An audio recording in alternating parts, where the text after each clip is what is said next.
how this all started is a really interesting story. How did we get here?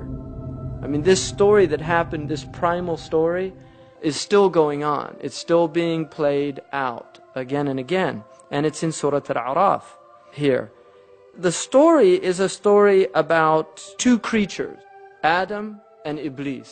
The dominant opinion is that he was a jinn, but he was allowed into the court of the angels, this angelic court. Now, these angels were told by God to bow down to Adam. And that sujood is not a prostration. It's not actually putting your head on the ground. It was a type of ta'zeem, which was more like an inhina. It was bowing. So Iblis is told to bow down. All of them did it, except Iblis. What has hindered you from not falling prostrate? إِذْ أَمَرْتُكَ, because I told you to do this. قَالَ أَنَا خَيْرٌ مِّنْهُ, I'm better than him, which is a very interesting statement, because some of the ulama say this is the first wrong action ever.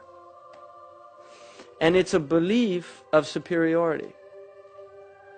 It's a belief of superiority of another creature. So he said, I'm better than him. And then, خَلَقْتَنِي مِن نَارٍ. Then he gives the reason. This is his logic of why he is superior. You created me from fire, وَخَلَقْتُهُ مِن طِينٍ. And you created him from earth and water. I'm fire and air. He's earth and water. I'm better than him. What was the superiority here? What superiority did he see? Material, right? It's medda. He's looking at the actual substance of what we are made of. Now, what is unique about Iblis and Adam? Both Iblis and Adam, they have this conscious ruh.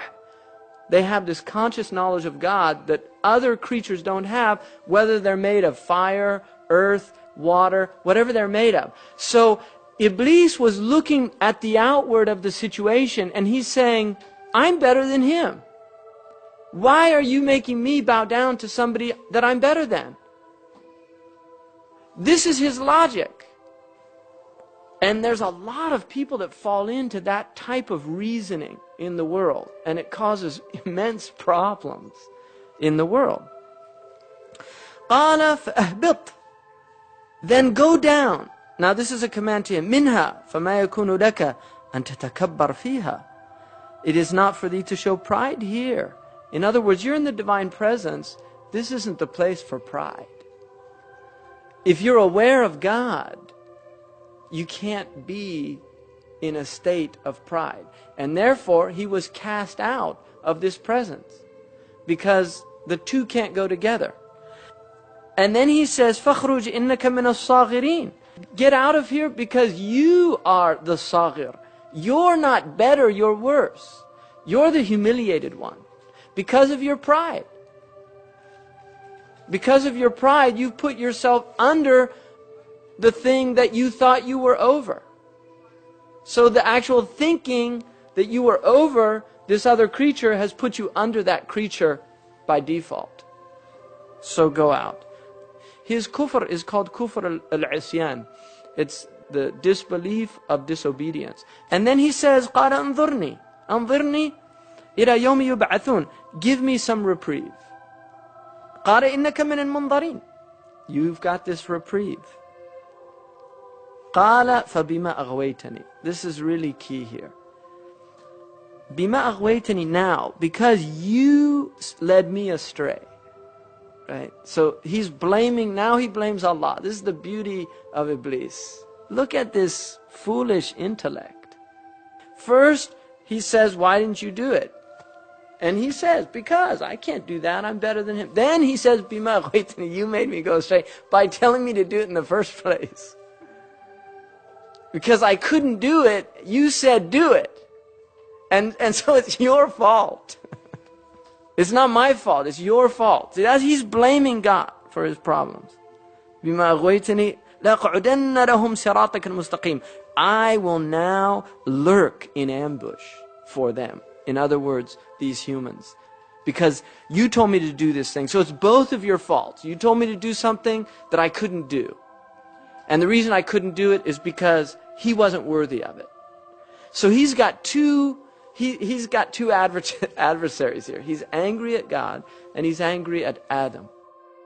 And then he says, ثُمَّ لَأَتِيَنَّهُمْ مِنْ بَيْنِ أَيْدِيهِمْ, and I will come upon them from before them, وَمِنْ خَلْفِهِمْ, and behind them, وَعَنْ أَيْمَانِهِمْ, and to their rights, وَعَنْ شَمَائِلِهِمْ, and to their lefts, وَلَا تَجِدُ أَكْثَرَهُمْ شَاكِرِينَ, and you will not find most of them filled with gratitude. So this is important too, because what Iblis has set out to do now is show that they're ingrates.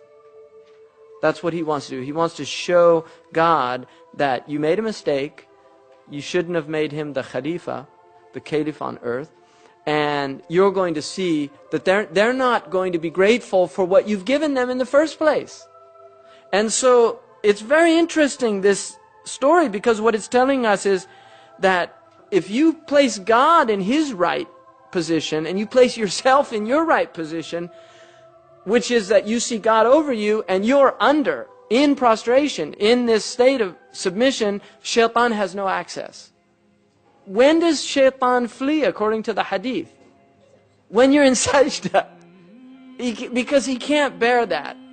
Humility before God. And then Allah again, قَالَ خُرُجْ مِنْهَا مَذْءُومًا مَدْحُورًا. He banished them again, degraded, banished.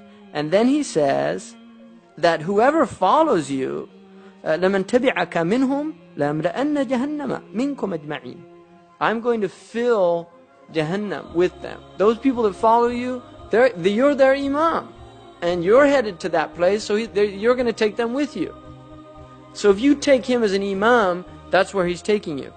So Allah gave him the ability to go into our bodies and play with our minds, to be able to so inconspicuously sound in our mind as if it is our own deep thoughts, but it is actually shaitan saying his worst and evil words into our mind, whispering into our ears. And then shaitan said,